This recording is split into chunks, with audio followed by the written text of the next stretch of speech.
ভাইরা আমার, দোস্ত আমার, ও ভাইজানেরা, হযরতে আবু যার গিফারি রাদিয়াল্লাহু আনহু ওই সময়তে ওই জায়গা থেকে ছুটে চলে গেলেন কাবা শরীফের কাছে।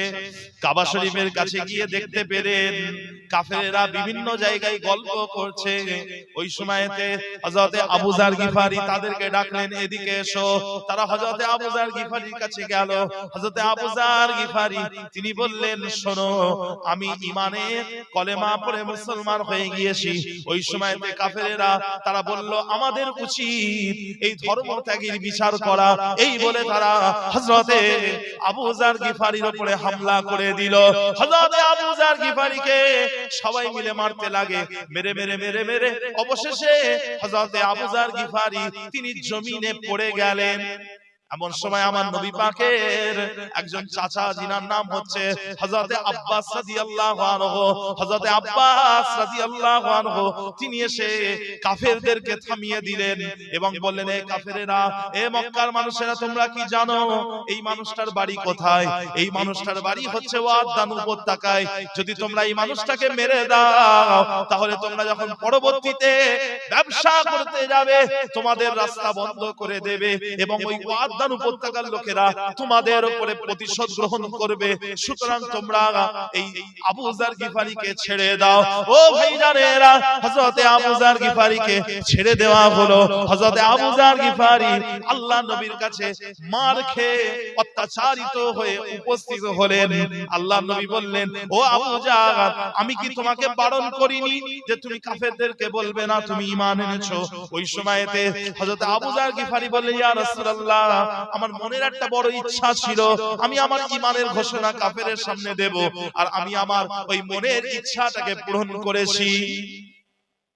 ও ভাইজানেরা, আল্লাহ নবী হযরতে আবু যার গিফারিকে বললেন, ও আবু যার গিফারি, তুমি যেখান থেকে এসেছো ওইখানে চলে যাও, তুমি তোমার বাড়ি চলে যাও।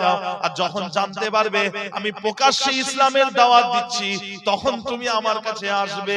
হযরতে আবু যার গিফারি আল্লাহ নবীর কাছ থেকে চলে গেলেন, ঘরে চলে গেলেন এবং আল্লাহ নবী ওনাকে বলে দিয়েছিলেন, তুমি আমার কাছ থেকে যেগুলো শুনেছো ওইগুলো তুমি তোমার সম্প্রদায়ের মানুষকে বলবে। হযরতে আবু যার গিফারি তিনি ঘরে চলে গেলেন। ঘরে যাওয়ার পরে উনার ছোট ভাই উনায়েসের সাথে দেখা হলো। ছোট ভাই উনায়েসের সাথে দেখা হলো। কথা বুঝলেন? উনায়েস বললেন, ভাই আপনি কি করেছেন? আবু যার গিফারি বললেন, আমি ঈমানের কলেমা পড়ে মুসলমান হয়ে গেছি। ওই সময় কিছুক্ষণ যাওয়ার পরে উনার ভাই উনায়েস উনি বললেন, আমার কি হয়েছে? আমি সত্য থেকে দূরে সরে যাব? চলেন, আমিও ঈমান আনলাম। আবু যার গিফারির ভাই উনায়েস ঈমান আনলেন।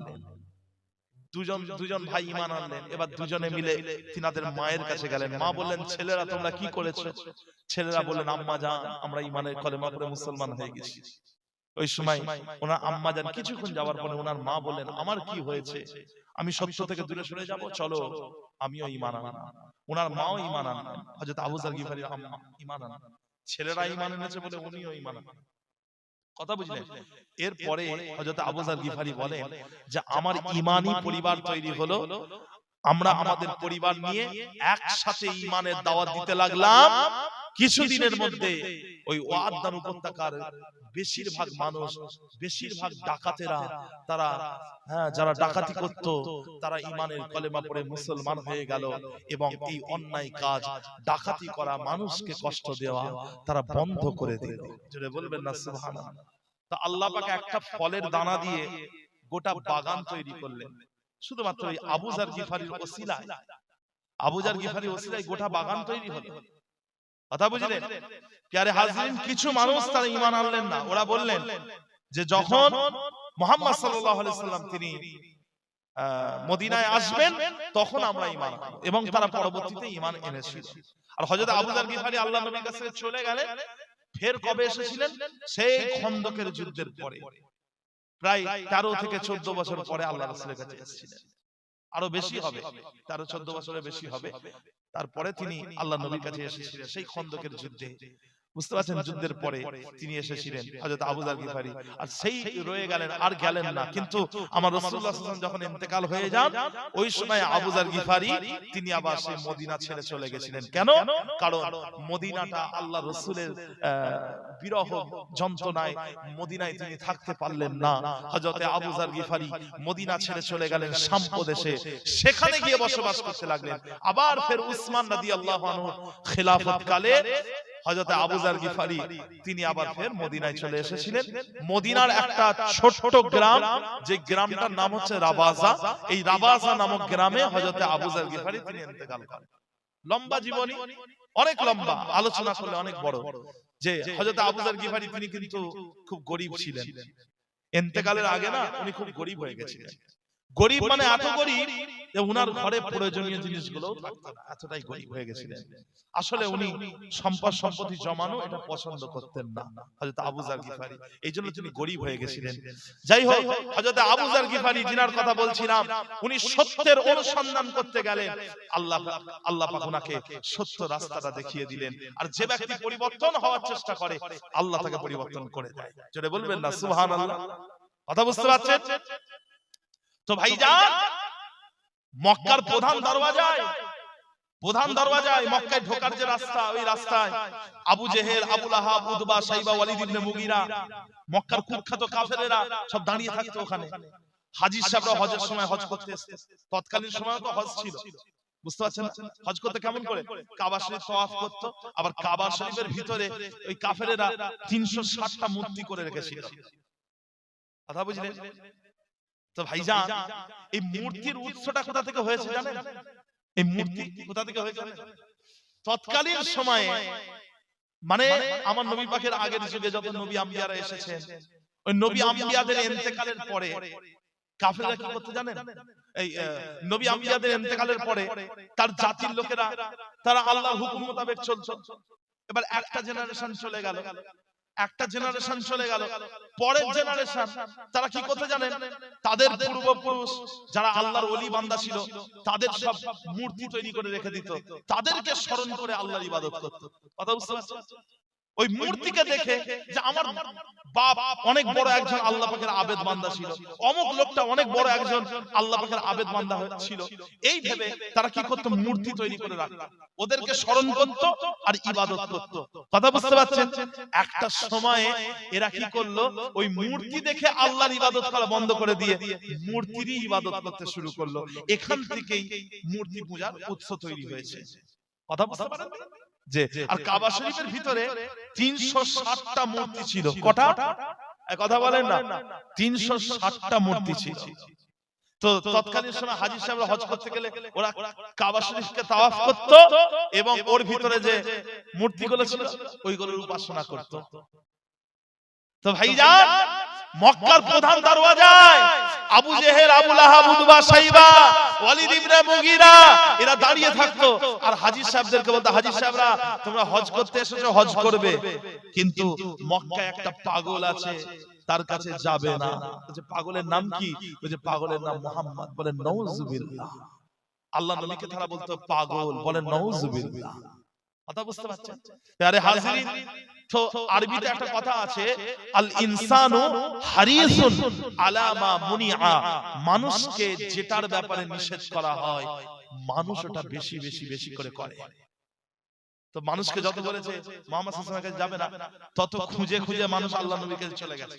আর যখনই গেছে আমার রাসূলুল্লাহ সাল্লাল্লাহু আলাইহি ওয়াসাল্লাম কোরআন শরীফ পাঠ করে শুনিয়েছেন, আর তারা কোরআনের অর্থ বুঝে, মর্ম বুঝে তারা ঈমানের কলেমা পড়ে মুসলমান হয়ে গেছে। জোরে বলবেন না সুবহানাল্লাহ?